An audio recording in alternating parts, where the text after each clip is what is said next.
نکلی اور PIA کی ایئر بس بے بس ہو گئی۔ 2 گھنٹے گزرنے کے بعد اعلان ہوا PIA کے مسافر اب ایئر بلو سے اسلام آباد جائیں گے، کیونکہ دونوں ایئر لائن ایک ہی وزیر اعظم کی ہیں۔ سارے مسافر گیٹ نمبر 16 کے بجائے گیٹ نمبر 14 کی طرف بھاگے اور رش طوفان کی صورت اختیار کر گیا۔ ایک لوڈر کے پاس ویل چیئر تھی، میں جلدی سے اس پر بیٹھ گیا اور 200 روپے ویل چیئر والے کو دے دیے۔ اعلان ہوا سب سے پہلے ویل چیئر والے جہاز میں جائیں گے۔ میں جانے لگا تو ایک صاحب نے کہا 1 گھنٹہ پہلے تو آپ ٹھیک تھے، اچانک کیا ہو گیا؟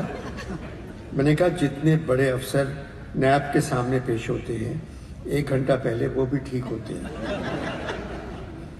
عدالت میں داخل ہوتے وقت ہاتھ میں چھڑی پکڑ کر دوسرے ہاتھ سے کمر پکڑ لیتے ہیں اور پھر ٹیڑھے چلتے ہوئے عدالت میں جاتے ہیں۔ ٹکٹ چیک کرا کر میں کھڑا ہو گیا اور ویل چیئر والے سے کہا تم جس کے لیے آئے تھے اب اس کے پاس جاؤ۔ میری سیٹ کا نمبر تھا A1، کھڑکی کے ساتھ والی سیٹ تھی۔ جہاز میں بیٹھ کر مجھے معلوم ہوا یہ ایئر بلو کا جہاز نہیں ہے، ویٹنام کا جہاز ہے۔ میں نے ایئر ہوسٹس سے پوچھا خاقان عباسی نے یہ بھی خرید لی؟ ایئر ہوسٹس نے کہا ایئر بلو نے 2 جہاز کرائے پر لیے ہیں۔ میرے ساتھ والی 2 کرسیاں خالی تھیں، دونوں پر 2 خواتین آ کے بیٹھ گئیں۔ تندرستی 1000 نعمت ہے، مگر جب تندرستی کروڑ نعمت بن جائے تو بہت مشکل پیش آتی ہے۔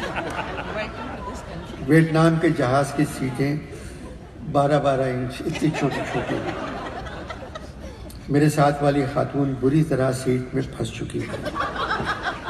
سیٹ کے ہتھے کے نیچے سے کافی حد تک مجھ تک پہنچ چکی تھی اور وہ سیٹ بیلٹ پر بیٹھ گئی تھی۔ مجھ سے کہنے لگی ذرا سرکے۔ میں نے کہا محترمہ اب میں سرکا تو کھڑکی سے باہر ہوں گا۔ پائلٹ نے اپنی روانگی کا اعلان کیا، پوچھنے لگی یہ کون سی زبان ہے؟ میں نے کہا جو زبان سیاسی ٹاک شوز میں استعمال ہوتی ہے یہ وہی زبان ہے، اس لیے نہ آپ کی سمجھ میں آئی ہے نہ میری سمجھ میں۔ ایئر ہوسٹس آئی اور خاتون سے کہنے لگی حفاظتی بند باندھ لیں۔ میں نے کہا میں ان کی حفاظت کروں گا، ان کا اٹھنا اور بیلٹ باندھنا بہت مشکل ہے کیونکہ یہ بیلٹ پر بیٹھ چکی ہے۔ خاتون کے بیگ کو دے کر کہنے لگی دستی سامان اوپر رکھ دیں۔ میں نے خاتون کا بیگ لے کر اپنی سیٹ کے نیچے رکھ دیا اور کہا 2-3 سیر ان کا اپنا دستی میری کرسی پر ہے، اس لیے بیگ بھی میں نے اپنی کرسی کے نیچے رکھ دیا۔ دوسری خاتون بھی تقریباً اسی ڈیل ڈال کی تھی مگر وہ بھی بیلٹ نہیں باندھ سکی۔ میں نے پوچھا آپ دونوں بہنیں ہیں؟ ساتھ والی خاتون کہنے لگی یہ میری بہو ہے۔ میں نے کہا پہلی مرتبہ ہو بہو دیکھی۔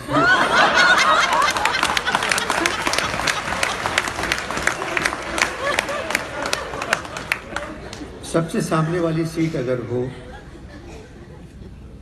تو اٹھ کے اس کو پکڑ کے آپ، کوئی سیٹ سامنے نہیں تھی، اگر پیچھے ہوتی تو سامنے والی سیٹ کو پکڑ کے کوئی اٹھ سکتا تھا۔ سب سے سامنے والی سیٹ تھی اس لیے آگے والی سیٹ کو پکڑ کے اٹھنا قدرے آسان ہو جاتا ہے۔ میں نے دونوں سے کہا اگر آپ لوگوں کو غسل خانے جانا ہے تو ابھی ہو آئے۔ میری بات بہو کی سمجھ میں آ گئی اور وہ چلی گئی۔ یہ اپنی کرسی پر بڑی جدوجہد اور اذیت کے ساتھ بیٹھ گئیں اور ایئر ہوسٹس نے گریبان سے ذرا نیچے ان کی سیٹ بیلٹ باندھی۔ مجھ سے پوچھنے لگی اسلام آباد جا رہے ہو؟ میں نے کہا اگر جہاز اسلام آباد پہنچ گیا تو میں اسلام آباد جا رہا ہوں۔ میرا کندھا ان کے کندھے کو بری طرح چھو جاتا۔ میں کوشش کر کے جتنا پیچھے سرکتا اتنی تیزی سے ان کا کندھا میرے قریب آ گیا۔ بہو آ کر اپنی سیٹ پر بیٹھ گئی۔ ایئر ہوسٹس نے اسی مقام پر بہو کی سیٹ بیلٹ بھی باندھ دی۔ بہو نے ان کے کان میں کچھ کہا، میری طرف دیکھے بغیر پوچھنے لگی انور مقصود ہو؟